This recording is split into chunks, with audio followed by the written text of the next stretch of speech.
My in-laws faked a cancer diagnosis to steal my house deposit. I played along for 6 months. My mother-in-law sent a photo of her bald head to our family group chat on a Tuesday morning. It was a terrible selfie, taken in harsh bathroom lighting, showing her hand holding up a clump of what looked like gray hair. The caption underneath it read, "Round 1 of chemo kicked my butt. Stage 3 ovarian. Please pray. Don't call, I'm resting. Love you all." My husband Daniel dropped his phone onto the couch. All the color drained out of his face. His sister Jessica immediately replied with 12 crying heart emojis. His dad Robert wrote, "My brave wife." Daniel and I had just wired our $2,000 earnest money to a title company that exact same morning. We had been saving for 4 agonizing years. I had a meticulous spreadsheet tracking every single dollar. Every grueling overtime shift I picked up at the clinic where I work as an oncology infusion nurse. Yes, I literally administer chemotherapy for a living, went into that fund. Every time Daniel skipped a hot lunch, every birthday we politely told our families, no gifts, we're saving for a home. It all went into a joint account labeled house. We had $32,000 for $100. We had finally found a little blue craftsman house on Elm Street with peeling paint, but a massive, beautiful backyard. The sellers accepted our offer on Monday. We were supposed to close in 30 days. On Tuesday, Linda had cancer. Daniel frantically called her. She didn't pick up. He called his dad. Robert answered the phone whispering, acting like he was in a hospital corridor. "She's sleeping, son. It's bad. The doctor in Houston says it's $30,000 for the first experimental round, and insurance won't cover this specific trial. We don't know what to do." Daniel looked at me across our cramped apartment living room with tears streaming down his face. "We have to help her. I am an oncology infusion nurse. I have held the fragile hands of over 400 women battling ovarian cancer.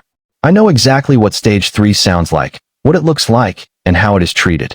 I know for an absolute fact that you do not get diagnosed on a Monday and start losing your hair to chemo on a Tuesday. I know that legitimate clinical trials do not demand $30,000 in cash from a patient's son in the same week. But I also knew that if I said any of that out loud to my sobbing husband, I would instantly become the monster daughter-in-law who let his mother die over a piece of real estate. So we gave it to them. We drove to the bank and wired $30,000 from our house account directly into Robert's checking account on Wednesday morning. The Blue Craftsman house fell out of escrow and went to another buyer on Thursday. Daniel held me in bed that night and whispered, "Houses come and go. Mom doesn't." For the next 6 months, I swallowed my instincts and played along. A few days after the wire transfer, I made a batch of homemade chicken soup and drove it over to their house. Linda answered the front door wearing a knitted beanie and a full face of flawless makeup, eating directly out of a family-sized bag of flamin' hot Cheetos. Real chemotherapy patients cannot eat spicy food. The chemicals cause severe mucositis, leaving their mouths covered in painful, burning sores. She hugged me tightly, complaining about how nauseous and weak the chemo was making her, all while holding a bag of spicy chips. A couple of weeks later, I sat at their kitchen table and asked gently, "Linda, which oncologist are you seeing down in Houston? I can pull his records for you. I know a lot of the clinical coordinators at MD Anderson." She waved her hand dismissively. "Oh, honey, it's a Dr. Smith. He is very private, very exclusive. He doesn't like his office to be bothered by outside nurses. There is no Dr. Smith practicing ovarian oncology in Houston." By the second month, Daniel and I went over for a Sunday dinner. The moment I walked through the door, I froze. Their entire kitchen had been gutted and remodeled. They had brand new white quartz countertops, custom shaker cabinets, and a massive stainless steel farmhouse sink. Robert patted the stone and said quickly, "We had to put it all on the credit card. We just really needed something nice and clean for Linda to come home to after her treatments." I looked out the back window. Their deck was brand new, too. It was $28,000 worth of premium Trex composite decking. Sitting right in the center of it was a brand new hot tub. Linda was sitting in the bubbling water, an environment with a massive infection risk that you absolutely cannot expose a neutropenic chemo patient to, drinking a glass of expensive rose and wearing her knitted beanie. I started taking pictures on my phone when they weren't looking, not for some dramatic public reveal, but for my own sanity. I thought I was losing my mind, especially because every time I brought up a medical inconsistency in the car ride home, Daniel would shake his head and say, "You're being paranoid and cruel. My mom is dying." When autumn arrived, Jessica got engaged. At her lavish engagement party, Linda stood up at the head table, bald beanie and all, and gave a tearful speech to the crowd about how, even in the face of my brutal battle, love still wins. She proudly announced that she was paying for Jessica's wedding to be held at the Vineyard at Windmill Creek in October. I know that venue. The base package starts at $25,000. Later that evening, Linda asked me to take the trash out to the garage because she was too weak to lift the bag. When I dropped it in the bin, a crumpled piece of heavy cardstock slid out. It was a venue deposit invoice. The Vineyard at Windmill Creek, $8,000 non-refundable deposit, paid by Robert Ellis. The date on the printed receipt was exactly 2 days after we wired them our $30,000 house fund.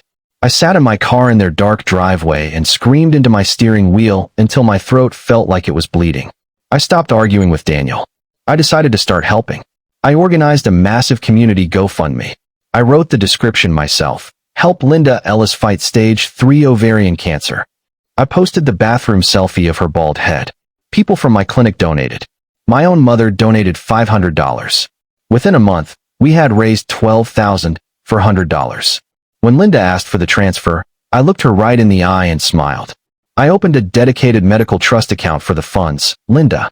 This way the IRS doesn't hit you with a tax penalty, and I can just pay your hospital billing department directly. Her forced smile cracked, her eyes twitching as she realized she couldn't physically touch the cash. Daniel squeezed my hand on the couch and said, "See, this is who you really are. You're so kind." I was being kind. I was giving her enough rope to hang herself. In the state of Texas, theft by deception over $30,000 is a felony. Wire fraud for a GoFundMe under false pretenses is a federal crime. In October, exactly 1 week before Jessica's massive vineyard wedding, I called Linda on a Wednesday morning. I used my absolute best, most optimistic nurse voice. The exact tone I use when I get to tell a terrified patient that their labs came back completely clear. "Linda, I have the most amazing news. I finally got you into the trial at the Mayo Clinic. My friend Dr. Patel is the lead director. It is completely free, and the pharmaceutical company will retroactively refund all of your previous treatment costs if you enroll today. We can get back the $30,000 plus the GoFundMe. All you have to do is bring your medical records and show the clinical intake team your port scar tomorrow morning at 8, and we will fly out." There was a long, suffocating silence on the line. I could hear her panicked, heavy breathing as she realized she was completely cornered. She stammered, frantically searching her brain for a lifeline. "Oh, honey," she breathed out, her voice trembling. "Linda, you have to come." I pushed, keeping my voice bright. "This is your miracle. Dr. Patel said that stage 3 ovarian with your exact presentation has a 94% remission rate in this trial. Lauren, I'm in remission," she blurted out, her voice cracking with desperation. "Yes, my doctor called this morning. God healed me. The chemo worked, and the last scan was completely clear. Praise Jesus." I let her sit in the lie for 3 agonizing seconds. Then I dropped the bright voice completely. "Linda, remission from stage 3 in 5 months without a single debulking surgery is medically impossible. You need your surgical records to prove remission, or the insurance company is going to come after you for federal fraud. Bring the scans." She hung up the phone. An hour later, Robert called Daniel, screaming so loud I could hear him through the phone speaker.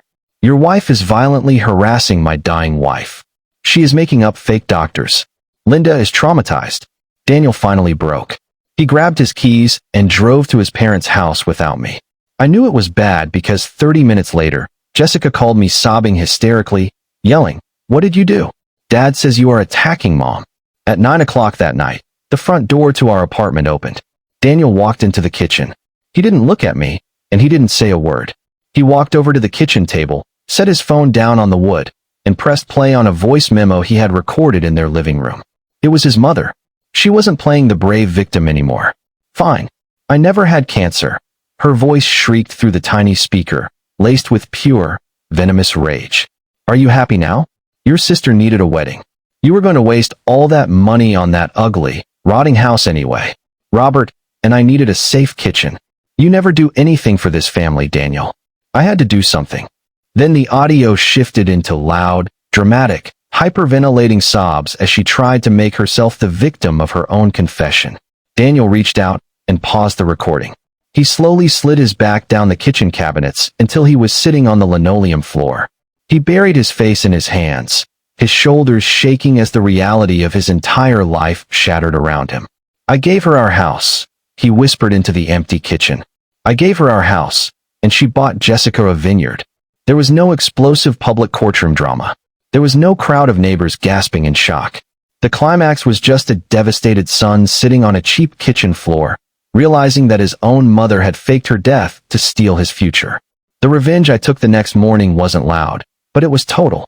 I logged into the GoFundMe portal and issued a complete refund to every single donor. In the automated message attached to the refund, I wrote, "Linda Ellis is miraculously in remission and no longer requires funds." A copy of the $8,000 Windmill Creek Vineyard receipt purchased with family medical funds is attached for transparency. Thank you for your prayers. The email went to my clinic coworkers. It went to my mother.